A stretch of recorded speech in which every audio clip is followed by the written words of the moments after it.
Hello guys, welcome back. So let's start with a new topic, that is femur and patella bone. So first starting with the femur bone. So before learning about it in depth, let's know a few points about it. Femur, it is the longest bone in our body. Okay, and where it is present? It is present in our thigh. Okay. So now let's learn about it in detail. I've already divided the femur into proximal, shaft and distal parts, right? So let's know about each part in detail. Starting first with the proximal part. Now the proximal part consists of a head, a neck, and greater and lesser trochanter's. Okay. So let's first know about the head. You must know that head connects or attaches itself to the acetabulum of the pelvis, forming a hip joint. So write it down. Head articulates with acetabulum of pelvis. We have done this acetabulum of pelvis in the pelvic bone videos. Okay. So acetabulum of pelvis to form hip joint. Okay. Now neck, as I've already said you before also when we were doing humerus, that every long bone fracture mostly occurs. The common site of fracture for the long bone is neck. So site for fracture you can write down. Now let's know about the greater and lesser trochanter's. As in humerus we had tubercles. We had greater tubercle and a lesser tubercle, right? Similarly in the femur bone you have greater and lesser trochanter's. Okay. Now what attaches here? Here attaches many gluteal muscles. Okay. Now you have to know this greater and lesser trochanter. So write down. Trochanters are connected anteriorly and posteriorly in a different way. Okay. So are connected. Make a column for it. Anteriorly it will be connected by intertrochanteric line, whereas posteriorly it is connected by intertrochanteric crest. Okay. So write down anteriorly and posteriorly. Anteriorly, how it is connected? Connected by intertrochanteric line, and posteriorly connected by intertrochanteric crest. Okay. Now you must know that this intertrochanteric crest, posteriorly it has rounded tubercle which is called as quadrate tubercle. So it has rounded tubercle known as quadrate tubercle.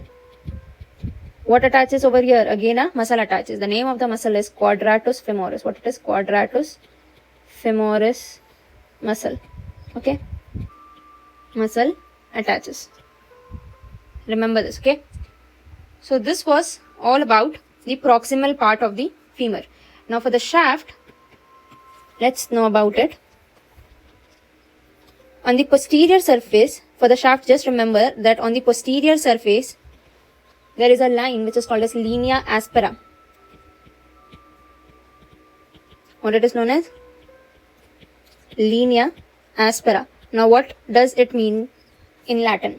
Linea means line, aspera means rough. So there's a rough line present posteriorly on the shaft of the femur, and thus we gave it the name linea aspera. Okay. That is the only thing which you have to remember about the shaft. So now let's move on with the distal part of the femur.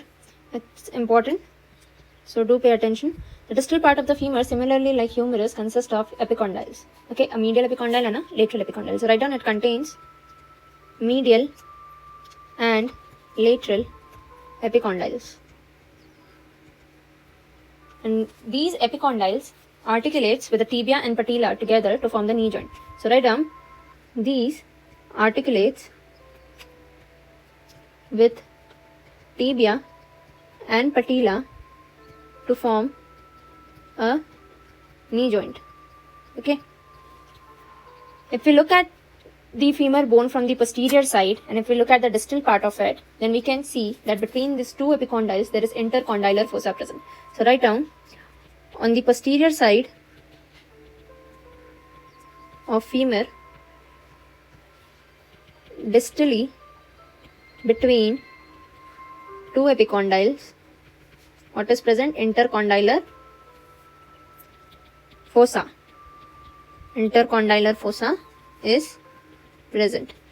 Now this intercondylar fossa, it consists of two facets. It consists of two facets, and these facets, they give attachment to the intracapsular knee ligaments. So what attaches here?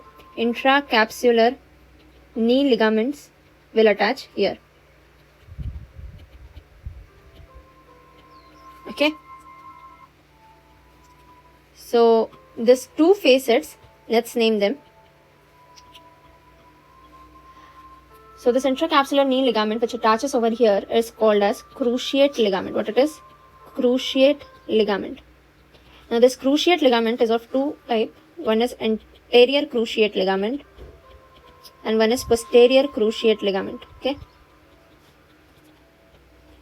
Now this anterior cruciate ligament, it attaches to the medial aspect of the lateral condyle. It attaches to the medial aspect of which epicondyle? Of lateral epicondyle. Whereas the posterior cruciate ligament, it will attach to the lateral aspect of medial epicondyle. Of which epicondyle? Of medial epicondyle. Okay. This is what you have to remember about the femur in detail. Okay. Now let's name the parts of femur in this simplified diagram which I have drawn.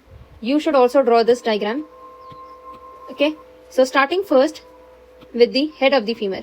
So this round part which you see, this is the head of the femur which will attach with the acetabulum of the pelvic bone to form the hip joint. So head of the femur. Then we learned about the neck of the femur, right? The place where the fracture occurs. Then we have greater trochanter. So this is greater trochanter. On the lateral side you can see this is the and on the medial side you can see the lesser trochanter. In between you can see the line which I have drawn. This line which I have drawn, it is the intertrochanteric line. We are looking at the femur from the anterior side. So this line which connects the greater trochanter and the lesser trochanter is called as intertrochanteric line. Whereas if we look the femur from the posterior side, this connection between the greater trochanter and the lesser trochanter is by intertrochanteric crest. Okay. So, and then we have the shaft of the femur, as you can see, and distally we have these two epicondyles. What do we have? We have this lateral epicondyle and this medial epicondyle.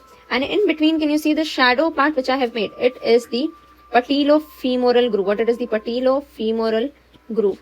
Now in this groove will come the patella bone, or it is also known as knee cap. So this was which view of the femur? It was the anterior view. Now let's look at the posterior view of the femur. Okay. So posterior view, you can see, as I have mentioned before also, that in the shaft at the posterior side we will have this linea aspera. What we will have? Linea aspera. Aspera means rough in Latin, so it is a rough line which is present on the shaft of the femur on the posterior side. Then distally you can see the epicondyles, the lateral epicondyle and the medial epicondyle. And in between the lateral and medial epicondyle, you can see the shadow part which is the intercondylar fossa. What it is? Intercondylar fossa. Now this intercondylar fossa, on the lateral side you have one facet and on the medial side you have one facet, right? One facet and another facet. This side facet, lateral side facet, this will give rise to the anterior, this will give attachment to the anterior cruciate ligament, and from the medial side it will give attachment to the posterior cruciate ligament.